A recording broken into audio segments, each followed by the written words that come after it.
você que quem se ausenta da mesa está enfermo. A mesa, uma igreja saudável, uma igreja que toma café junto.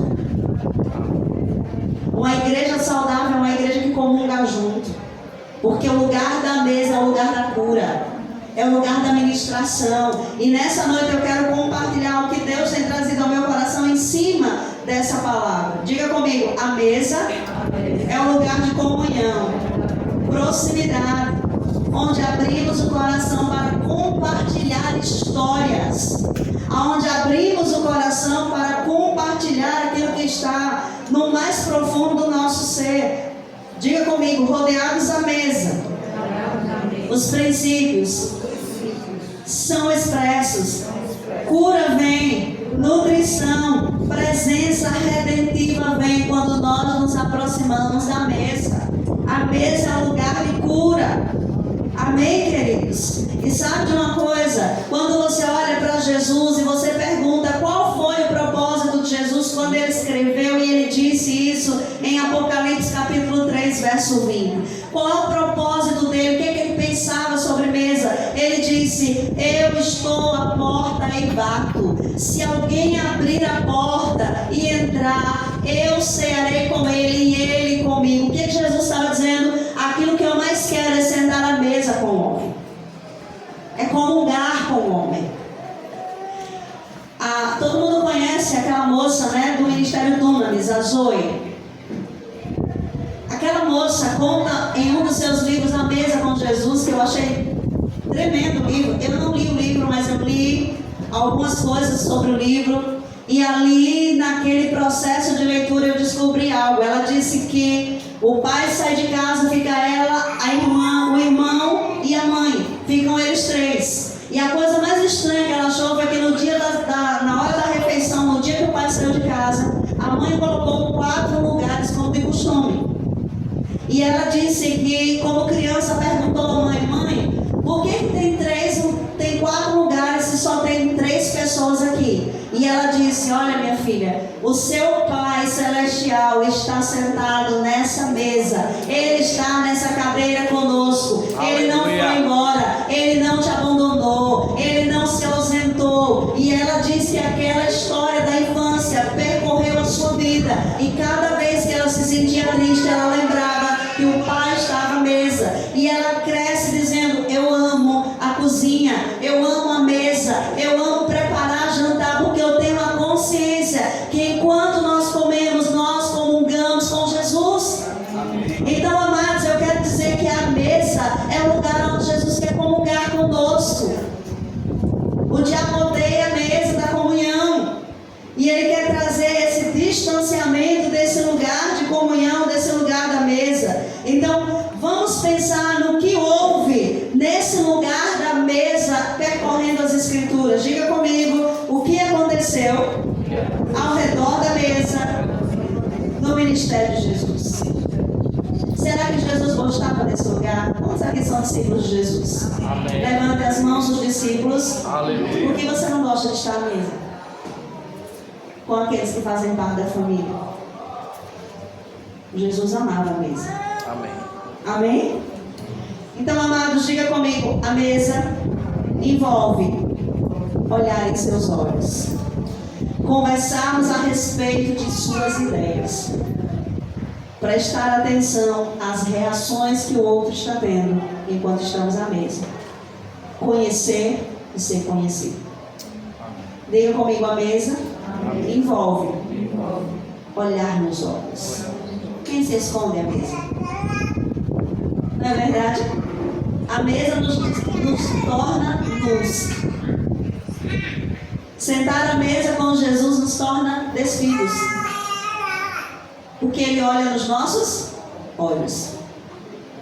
Diga comigo, sentar à mesa é conversar sobre as ideias. Você já percebeu que nós percebemos o nível de espiritualidade como está o outro com Jesus pela mesa?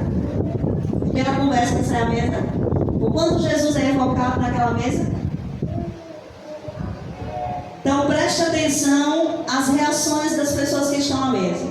Tem gente que senta à mesa, come desesperadamente e nem conversa, não é? Nem presta atenção ao outro. Mas tem outros que nem comem direito porque fica conversando. Então há muitas reações à mesa. Há aqueles que colocam o primeiro pedaço no prato. Há aqueles que pensam no outro.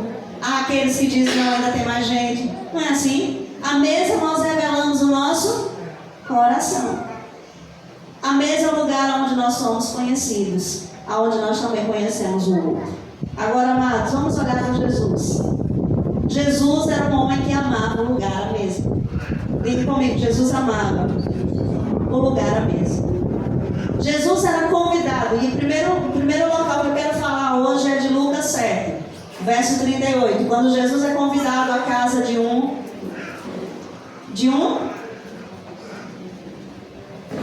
fariseu, gente. Ele está na casa de um fariseu, de um religioso, em um jantar. Ele foi convidado à casa de um fariseu. E ali ele está sentado aonde? Diga comigo, à mesa. Aquele jantar dá espaço para que alguém entre naquele ambiente. Quem é a pessoa que entra neste ambiente? O propósito de Jesus é a mesa. Pode passar aí a mulher. Já falei sobre isso. Ok. A mesa é o lugar de exposição. Diga comigo, a mesa é o lugar de exposição. É onde nós expomos o nosso coração. Próximo. Aí nós temos a mulher. Essa mulher que invade o jantar sem ser convidada. E que chega à mesa do fariseu e que abre o vaso de alabastro e derrama aos pés de Jesus. Diga, um jantar singular. Não houve outro jantar como esse. Esse jantar foi único na vida de Jesus. É um jantar que acontece o inesperado. Diga comigo, o fariseu, aquele religioso chama Jesus para entrar na sua casa e jantar com ele. Mas qual era o costume da época? Que o convidado deveria ser lavado os seus pés. Então, aquele homem deveria lavar os pés de Jesus e dos seus discípulos para recebê-lo em casa, visto que os seus pés estavam empoeirados de uma longa estrada em que ele vinha percorrendo. Aquele fariseu chamou Jesus, expôs a mesa, Jesus sentou, mas não houve honra a Jesus. Não houve lavar dos pés, o que era natural para Jesus. Mas aquela mulher entra naquele jantar e a mesa, ela abre o vaso de alabastro e derrama aos pés de Jesus. Diga comigo, a mulher entra para fazer algo extraordinário. A mesa, aquela mulher expõe o seu coração. Queridos, eu quero dizer algo para vocês que talvez, eu nunca falei sobre isso aqui. Talvez em outras vertentes pregamos sobre esse perfume, mas eu quero dizer para você uma coisa: esse perfume não era um perfume encontrado em todos os lugares. Esse perfume era transportado no lombo de camelos. Esse perfume que ela lança sobre os pés de Jesus era um perfume tão caro e tão raro que era considerado como algo que era um empreendimento, aquilo que você empreendia dinheiro, que você investia como investimento para guardar e ganhar mais dinheiro. Aquele perfume era tão caro que aquela mulher provavelmente estava guardando para a sua noite de núpcia. E sabe o que aquela mulher fez no jantar? Ela disse, com as atitudes do seu coração: eu decido dar o melhor para aquele que está sentado à mesa. Aleluia. Eu decido abrir um vaso de alabastro e derramar aos seus pés, sem me importar com o preço que ele custa. Esse ato que eu tenho é sacrificial, porque se nós formos fazer uma matemática, se esse dinheiro valia um dia de serviço, aliás, 300 dias de serviço de um trabalhador, você vai entender que era quase um ano de trabalho que aquela mulher estava lançando sobre os pés de Jesus. Aí eu pergunto para você, foi sacrifício para ela?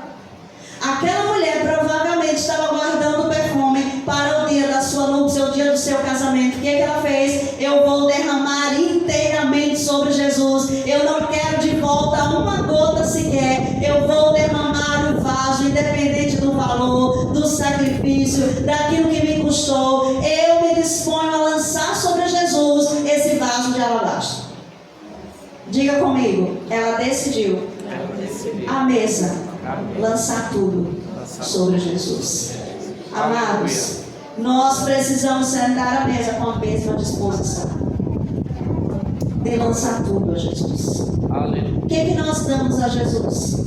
Olha para o seu irmão e pergunte para ele: o que você tem dado a Jesus? Custa sacrifício? A gente dá 2 horas de culto, irmão, no domingo, quando dá, e acha que isso é sacrifício para Jesus. Nós precisamos abrir o vaso de alabastro e dizer: eu não tenho mais, o tempo não é meu, a vida não é minha, o tempo não é meu, o dinheiro não é meu, a família não é minha, nada que eu tenho é meu. Eu entrego tudo nas tuas mãos, eu fico vazio de mim mesmo, para que tudo seja para louvor da tua glória. Agora eu quero dizer para você que Deus não é um ser que pega as coisas de você e diz assim: viva na miséria porque é meu que você está me entregando. Não, quando você entrega para Ele, Ele te devolve 100, 1000 vezes mais. O problema é que nós não entendemos isso. Abraão entregou um filho, Deus disse: vou te fazer pai de multidões. Amém? A Bíblia diz que Abraão deu dízimo de tudo que veio na sua mão, a Melquisedeque, honrando o profeta, honrando o sacerdote. O que Deus fez com ele? O enriqueceu de modo tão sobrenatural que o nome de Abraão ficou conhecido como homem rico, porque toda a sua riqueza foi devolvida para Deus. Compreenda o princípio: tudo que vai para as mãos de Deus volta para você em abundância. É um princípio, não é que você vai dar para ter, é um princípio natural. Se você planta algo, você vai colher. Aleluia. Amém? Então diga: eu preciso doar mais. Meus amados, Jesus está em outro jantar. Veja que Jesus gostava de jantar. Jesus gostava da mesa. Jesus era alguém, por isso que os discípulos dizem: aparece esse daí, come, bebe, um comelão, um beberrão. E não faz jejum, porque João jejua, né? Os fariseus fazem jejum, mas esse Jesus e os seus discípulos só vivem comendo e bebendo. E Jesus disse: eles não podem estar tristes, porque o noivo está com ele. Só vão se fazer jejum quando o noivo for tirado. Amém? Luto só existe quando há morte, mas enquanto há vida, eles podem se alegrar e comer, e fazer muita inveja ao diabo que não come. Recebe galinha preta, sangue derramado para se alimentar de alguma coisa, mas a igreja come do melhor da terra.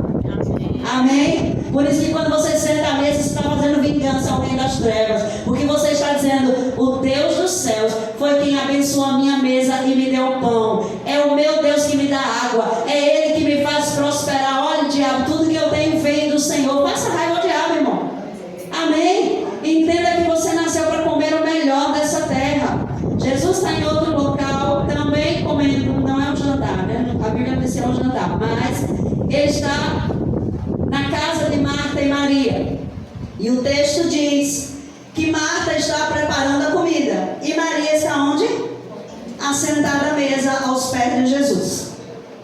Jesus começa a falar e trazer o seu ensino, e Jesus vai identificar naquela casa, na mesa daquela recepção que o convida. Diga comigo: Jesus identifica as prioridades. Qual é a prioridade de Marta? Qual é a prioridade de Maria? Jesus vai identificar nesse lugar. Diga: a mesa, prioridades são reconhecidas. A mesa a gente diz onde está o nosso coração. Amém? A mesa a gente diz onde está o nosso coração. Jesus identifica em Marta ansiedade, agitação e ativismo. Diga comigo: ansiedade, agitação e ativismo. A mesa. Jesus está sentado falando com Maria e com os demais que estão ali aos seus pés. E Jesus vai identificar. Eu identifico no coração de Marta: Marta, Marta, você está inquieta, agitada, ansiosa, andando de um lado, preocupada com tantas coisas. Diga comigo: Jesus identificou a ansiedade, a agitação e o ativismo de Marta. Mas Jesus também identifica a disposição do coração de Maria de ouvi-lo. Aonde? No lugar da mesa. Querido, Jesus ainda identifica a escolha certa que Maria fez. E ele diz: Marta, Maria escolheu a melhor parte, da qual ninguém pode lhe tirar. Diga comigo: sentar à mesa com Jesus é ser trabalhado nas motivações mais profundas do coração. Amém? Uma certa escola pega os alunos e tem um aluno específico que está ali tentando entender as coisas e com muita vontade de aprender as escrituras. E o seu mestre diz para ele: você vai pegar esse peixe e você vai dissecar esse peixe. Você vai pegar esse peixe morto e você vai passar uma semana com ele. Você vai dizer tudo que você viu no peixe. E ele então, depois de 2 dias, diz: eu já fiz o trabalho, né? Eu já vi o peixe, já vi como é que o peixe morre, já fiz todo o processo que o Senhor me mandou. E aí o mestre olha para ele e diz: ainda tem mais para aprender com o peixe. Volte e complete a semana. Quando você completar a semana, você me diz tudo que você aprendeu com esse peixe. Depois de uma semana, ele traz uma riquíssima observação daquilo que ele havia descoberto naquele peixe. Sabe o que eu quero dizer com isso? O que eu quero dizer com isso é que Jesus estava dizendo: a melhor parte não é extraída com rapidez, com velocidade. A melhor parte é aquela em que nós sentamos aos pés de Jesus e esperamos os tempos propícios para aprendermos aquilo que temos que aprender. Amados, às vezes Deus nos dá um peixe e diz: extraia lições disso aqui. E a gente passa a semana e diz: eu já vi tudo. Você não viu nada, você não aprendeu, você não trouxe para si, você não secou aquilo que Deus quer ministrar ao seu coração. E ele diz: volta de novo, passa mais uma semana olhando para esse peixe morto e vê o que você ainda não viu. Eu quero dizer para você que a mesa, Jesus disse para você: eu quero que você enxergue o que você ainda não enxergou. Amém. Amém? É a mesa que o nosso coração é trabalhado pelo Senhor e as nossas motivações são colocadas à prova. Então, meus queridos, Jesus nessa casa percebe isso, identifica essas coisas. Mas nós temos Jesus em uma outra casa. Diga comigo: outra casa. Jesus se convida. Agora não é Jesus que foi convidado, mas ele se convida para entrar nessa casa. É a casa de Zaqueu. Diga comigo: a casa de Zaqueu. Na casa de Zaqueu, Jesus se convida e diz: ei, Zaqueu, hoje me convém pousar em sua casa. Morar, ficar lá, não é morar, né? Mas é a ideia de sentar na sua casa, entrar na sua casa, ficar na sua casa por um período de tempo. Diga comigo: Zaqueu não era digno de que Jesus entrasse na sua casa. Zaqueu era um ladrão. Zaqueu era um corrupto. Zaqueu era um homem que cobrava impostos de forma indevida. Mas Jesus entra na casa de Zaqueu para causar transformação. Diga comigo: a mesa. Sem palavras, sem confronto, sem o dedo no pecado, sem palavras agressivas, apenas com o seu jeito de ser. Jesus causa confronto a Zaqueu. Só baixa Jesus na mesa. Às vezes as pessoas vêm à igreja, voltam para casa e elas continuam fazendo as mesmas coisas erradas. Por quê? Porque Jesus não está à mesa. Mas quando Jesus chega na nossa mesa, nós não precisamos de confronto, nós não precisamos que alguém diga para a gente: olha, você está errado. Quando ele vem à mesa, ele sonda as nossas motivações e diz: eu te vejo, eu sei quem você é. E ali naquela mesa ele vai mostrar para nós o que nós precisamos aprender. E sabe, queridos, Jesus ali naquela mesa, na mesa do amor, o que é que eu posso dizer sobre a casa de Zaqueu? A mesa da salvação. A mesa da salvação, a mesa da oferta, a mesa da graça, a mesa da misericórdia, a mesa do perdão. Zaqueu era um ladrão, mas Jesus não está ali para dizer: Zaqueu, você roubou. Jesus está ali para dizer: Zaqueu, eu vim trazer salvação à tua casa. Zaqueu, eu vim para a tua casa para que você tenha uma experiência de salvação. E isso é tão confrontador que a Bíblia diz que Zaqueu se levanta e diz: se em alguma coisa eu tenho defraudado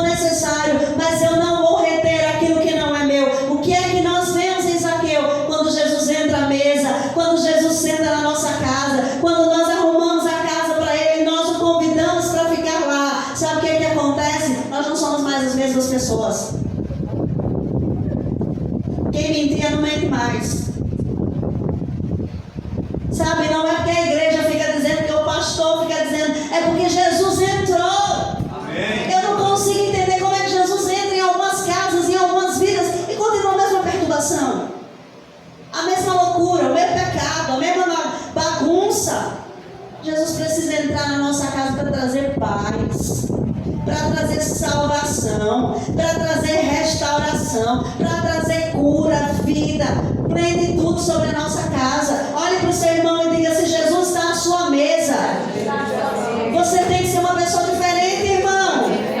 Você tem que ser uma pessoa que carrega Jesus.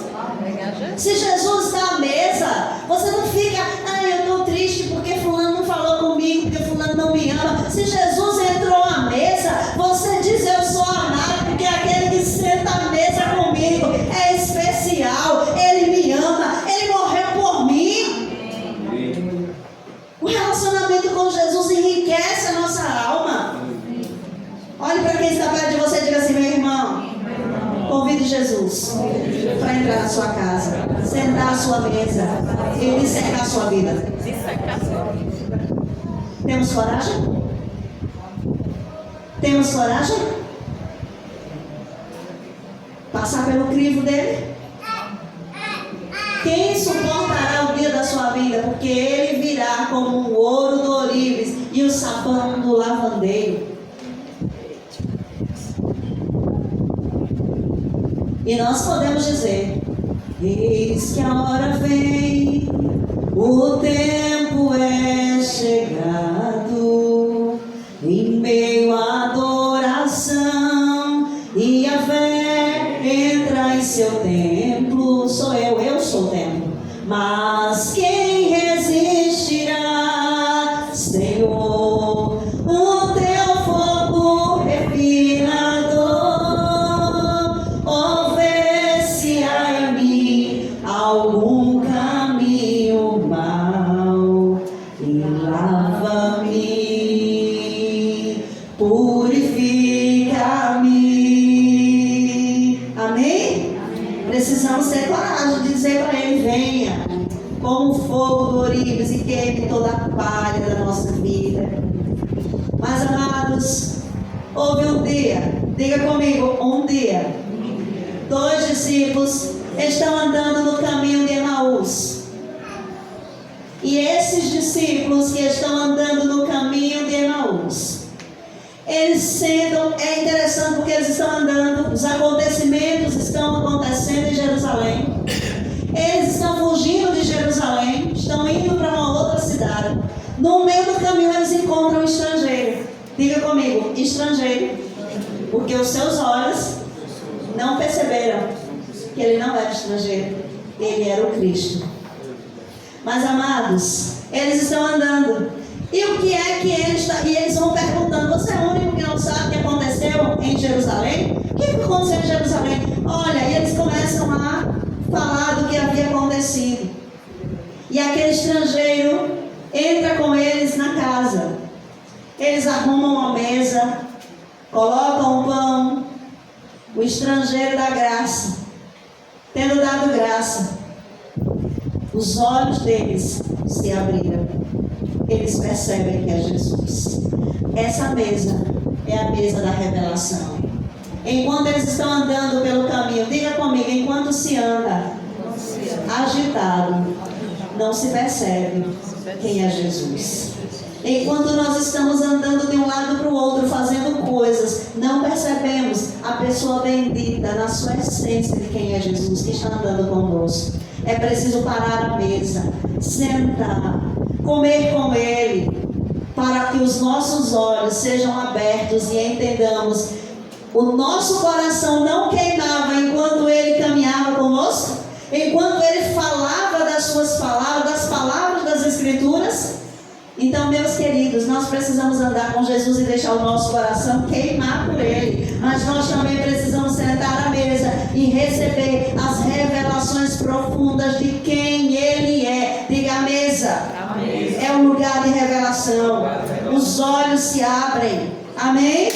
Diga: os olhos foram abertos. Seus corações estavam ardendo pela comunhão que estavam tendo com Jesus. Eles receberam pés como de coça e saíram correndo, voltaram para Jerusalém para anunciar o Cristo, as boas novas do Evangelho. Meus irmãos, por que é que o Evangelho hoje é comunicado de uma maneira tão ineficaz?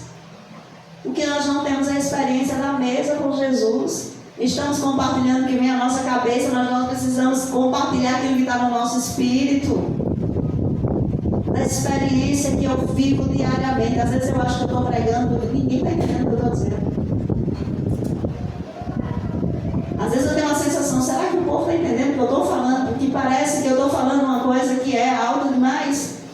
Mas eu quero dizer para você que o desafio de andar com Jesus, de sentar à mesa com Jesus, não é para pastores, não é para líderes, para apóstolos, para homens grandes, para mulheres grandes. O desafio de sentar aos pés de Jesus é para todas as ovelhas. Sentar com Ele, comer com Ele. Aquela musiquinha, né? Da África. Eu vou andar com Ele, vou dormir com Ele, levantar com Ele. Amém? Então, todo momento da nossa vida, andarmos com Ele, vivemos com Ele, caminharmos com Ele, sentar à mesa com Ele e deixar que a sua vida transforme todo o nosso ser. Diga comigo, eles voltaram para o lugar aonde eles foram ameaçados na sua fé. Não foi em Jerusalém que o Cristo que eles pregavam morreu, mas agora eles voltam para dizer: Ele ressuscitou. A história não terminou na cruz, a história não terminou no sepultamento. Ele ressuscitou. Amém. Olha para o seu irmão e diga para a sua família: Ele ressuscitou. Diga na sua casa: Ele está vivo. Ele está vivo. Ele ressuscitou.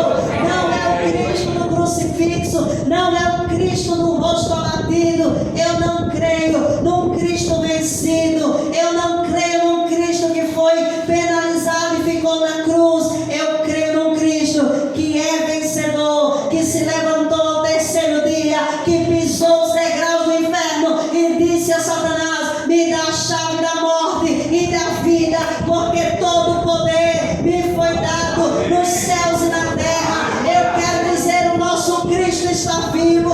Essa é a boa notícia do Evangelho. Eu posso chegar para alguém que recebeu um diagnóstico de morte e dizer: porque Ele está vivo, você pode crer no amanhã. E ainda que você desça a sepultura, você precisa descer a sepultura ao lado daquele que deu a vida eterna. Amém. Precisamos comunicar esse Cristo, amados. Amém. Porque qual é o Cristo que está sendo comunicado hoje? É o Cristo da riqueza, é o Cristo das soluções dos problemas, é o Cristo da abundância. Mas eu quero dizer que Cristo é tudo isso, mas Ele também é o Salvador da humanidade. Ele também é o ressurreto, aquele que vive para sempre. Aleluia! Jesus ressuscita. Os discípulos estão confusos. Eles voltam à pescaria. Em João capítulo 21, Jesus aparece em plena pescaria dos discípulos, quando eles percebem alguém na praia que preparou uma mesa para eles. E sabe qual é a mesa da praia? É a mesa da restauração. É aqui onde ele vai dizer para Pedro: Pedro, tu me amas? Pedro, tu me amas? Pedro, eu sei que você me negou. Eu sei que você se auto-rejeita desse rebanho. E você não se vê como parte destes discípulos.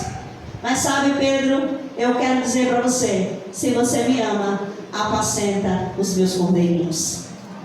Pedro, nessa mesa tem provisão. Jesus está com pão assado, os discípulos se aproximam e Ele dá pão e mel para os seus discípulos. Diga comigo: a mesa de Jesus é a mesa da restauração. Não importa quão quebrado nós chegamos nessa mesa, a certeza é que sairemos restaurados dessa mesa. Amém. Amém? Diga comigo: a mesa de Jesus é uma mesa de amor incondicional. É esse amor que Ele vai revelar. Diga comigo: a mesa. Jesus não exige. Jesus não dá regras. Jesus nos leva à transformação sem exigência nenhuma, somente pela sua presença. E aí às vezes eu fico pensando, quantos de nós queremos mudar os outros, não? Quantos de nós queremos que os outros orem, sejam cheios de fé, de confiança? Mas eu quero dizer que se as pessoas não sentarem à mesa com Jesus, elas serão apenas religiosas. Que é a mesa que nos transforma. Se nós soubéssemos o poder do discipulado à mesa, como Deus nos treina, como Deus nos transforma, como Deus faz conosco. E aqui, eu quero voltar aqui para o texto, porque tenho algumas coisas para trazer dentro da ceia, da última ceia. Não vou falar sobre a ceia, mas vou falar sobre a mesa da ceia. Diga comigo, a mesa da ceia é o lugar de cura. Amados, a última ceia. Jesus está preparando seus discípulos para a sua partida. E quando nós olhamos, diga, o lugar é de comunhão. O que é comunhão? Ter tudo em comum. Jesus está chamando os discípulos a comunhão. Diga comigo, comunhão. Mas você percebe que no capítulo 26 tem um jantar em Betânia, provavelmente na casa de Marta e Maria, aonde Jesus também vai jantar e aonde o óleo vai ser derramado sobre Jesus. Está aí no verso 6. Preparando Jesus para esse tempo. Diga comigo, duas mesas. Uma mesa de honra, onde Jesus é ungido, e agora a mesa da comunhão com os discípulos, onde uma aliança é firmada. E aqui no verso onde nós lemos, que fala sobre a última ceia, é um lugar de comunhão. Diga, a comunhão que transcende o físico. Jesus chama os discípulos para compartilhar da sua natureza divina nesta mesa. O que Jesus chama os discípulos para dizer a mesa da comunhão? Queridos, diga comigo, Jesus está falando que Ele vai oferecer a sua vida em favor de todos os homens. Aonde é que Jesus revela isso? Diga comigo, a mesa. O plano de redenção de Jesus, de sua morte, é revelado à mesa da comunhão com seus discípulos. Não é todo mundo que vai ouvir sobre isso. São os discípulos que sentam à mesa. Amém? Mas aí você pergunta, não havia uma multidão servindo a Jesus? Por que Jesus escolhe os 12 nos últimos momentos da sua vida para sentar à mesa e compartilhar da sua morte? Porque as coisas íntimas são compartilhadas para discípulos, não para as multidões. Compreende? E aqui Jesus vai compartilhar a sua visão, a sua natureza, o seu coração. Diga comigo. Jesus prepara a mesa e traz a ideia de serviço. Antes desse episódio aqui da mesa, lá em João 13, diz que Jesus pegou a toalha, pegou uma bacia, e antes de sentar à mesa, foi o que Jesus fez? Lavou os pés dos discípulos. O que é que ele estava dizendo? O meu modelo de liderança é servir a todos. Líder não é aquele que se destaca, mas aquele que tem disposição para servir a todos. Onde nós encontramos a pirâmide que o líder está em cima? Em Roma. O que é que faz o líder? O líder, queridos, é o motivador. O líder é o modelo. O líder é o exemplo. De quem se cobra mais? Por quê? Porque por ele, os outros não seguiam o seu mesmo percurso.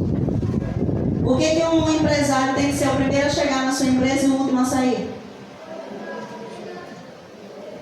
Porque se ele não colocar o pé na sua empresa, ninguém vai fazer a empresa crescer por ele. Não é assim? Então eu quero dizer para você que o líder tem que servir as pessoas em todo o tempo. E aqui Jesus mostra o seu serviço, diga comigo, serviço e humildade. Pergunto, essa lição foi fácil para os discípulos? Se você perceber, os discípulos tinham problema com isso. Uns diziam, eu quero sentar ao lado de Jesus no céu. O outro dizia, não, quem vai sentar sou eu. Um bando de infantis, né? Aí aparece uma mulher na história que é a mãe de alguns discípulos e diz assim, Senhor, deixa eu fazer um pedido. Coloca meus filhos aí à tua direita, né? Um à tua direita e um à sua esquerda no reino. Porque meus filhos têm que se destacar, afinal de contas eles estão servindo ao Senhor. O que é que Jesus diz? Por beber do cálice que eu vou beber? E eles dizem, nós podemos, Senhor. Jesus diz, vocês vão beber. Mas quando assentar no reino do meu Pai, a minha direita, isso não me compete. Não tem lugar de privilégio para vocês. Gente, eu pergunto a vocês, se vocês seguissem um líder que dissesse isso para vocês, o que vocês fariam? Não tem lugar de privilégio para você. Não tem lugar de destaque no céu. Não é desmotivador? Mas os discípulos não se desmotivaram. Eles permaneceram porque eles entenderam que Jesus, como Filho de Deus, e ele disse, vocês me chamam mestre, e eu sou. E se eu sou mestre, lavo os pés uns dos outros, vocês também devem fazer a mesma coisa. Amém? Diga serviço e humildade antes da mesa. Amados, às vezes nós temos problemas em servir as pessoas. Nós queremos o tempo todo ser servido. Não é? A gente quer ser servido, mas a gente às vezes tem problema de servir. E nós precisamos sondar o nosso coração. A gente não está aqui para ser servido, a gente está aqui para servir.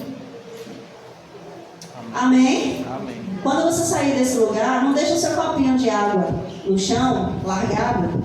Porque aqui a gente não tem empregado, nós temos servos. Servos que trabalham em cooperação para que o reino de Deus funcione. Amém? Amém. Então, às vezes, eu estou falando isso porque não foi André que me falou. Eu fui varrer, né? Outro dia aqui, depois do culto, e eu vi um bando de copos aqui, no chão. E eu fiquei pensando, né? O que passa na cabeça das pessoas? Esqueceram? Tudo bem, vamos lembrar. Então, vamos colocar um lembrete. Pega o seu copinho, coloque lá atrás e jogue no lixeiro. Não deixe a igreja bagunçada, não deixe o ambiente do culto bagunçado, porque nós precisamos manter a limpeza e a ordem. Amém. E isso é serviço.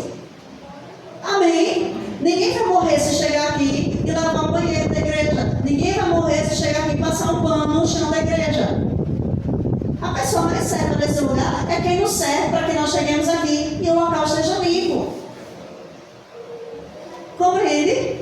Então, amados, nós precisamos ter esse coração de servir. Tem uma situação, o que eu posso fazer? Pega uma vassoura. Eu quero dizer para a igreja que nós não podemos ser pessoas que esperam alguém pedir para fazer. Nós temos que colocar a mão e dizer o que eu posso fazer para ajudar. Coração de servos. No reino sempre há lugar para trabalhar. Vocês concordam comigo? Pastor, eu quero trabalhar no reino. Olha, pega junto com o André aqui um dia, vem aqui limpar a igreja, ajeita alguma coisa, faz algo. Sempre vai ter gente para fazer alguma coisa. Então nós precisamos aprender com Jesus a servir. E nós estamos aqui para ser servos. Irmãos, eu sou pastor, eu não tenho problema de limpar a igreja para que você sente. Eu não tenho problema de limpar o banheiro para que você use. Eu não tenho problema de servir. Sabe por quê? Porque serviço é a liderança. Amém? Então nós precisamos ter esse coração de servos. Diga, Jesus, a mesa preparou o ambiente para o seu sofrimento. Mas Jesus também identifica um traidor à mesa. Não é? Diga comigo, traidores são revelados à mesa. À mesa. Então Jesus olha e diz assim, tem um aqui que vai me trair. Eu fico tão assim, né? E Jesus, ele não usa subterfúgio, ele diz, vai me trair. Tem um aqui entre vocês que é um traidor. Não é difícil isso? Mas eu digo a você, qual foi mais difícil? Jesus identificar o traidor ou lavar os pés do traidor? Hein? Lavar os pés, porque ele sabia quem era o traidor. Ele só está revelando aqui para os outros. Irmãos, eu acho que para Judas não foi uma situação confortável mesmo. Não é verdade? Para Judas não foi uma situação confortável à mesa. Jesus senta à mesa e diz assim, tem um aqui que é traidor. Todo mundo começa a dizer, eu não sou, Senhor. Eu não sou. E Judas também começa a dizer o quê? Nem eu, Senhor. E Jesus diz, é você. Foi confrontador, não foi? Foi confrontador, irmãos? É você, Judas. Gente, Naquele momento, eu acho que realmente foi ali que o diabo entrou no coração de Judas e disse: agora é que eu vou trair mesmo. Então nós precisamos entender que a mesa, irmãos, é lugar de revelação. De quem é quem. E esses discípulos vão ser passados pelo crivo de Jesus. A mesa. Diga comigo, a mesa. A mesa Jesus ensina sobre as parábolas. A mesa Jesus diz o que eles não entendem. A mesa Jesus revela o que eles não conseguem compreender na multidão. A mesa é um lugar de ensino. Diga comigo, ensino. Admoestação. Confronto aos discípulos. O lugar da mesa é o lugar onde eles vão fazer reflexões profundas sobre quem eles são e sobre quem Jesus é. Diga comigo, a mesa da última ceia também revela a unidade e o amor que os discípulos precisavam ter uns pelos outros. Amém? Diga comigo, unidade e amor. Jesus revela o sacrifício e a redenção da mesa. Havia um sacrifício? Havia. Havia uma redenção? Havia. E Jesus estava dizendo: é necessário que isso aconteça. E ele preparou esses discípulos à mesa. Diga comigo, mas também havia uma promessa dentro da mesa.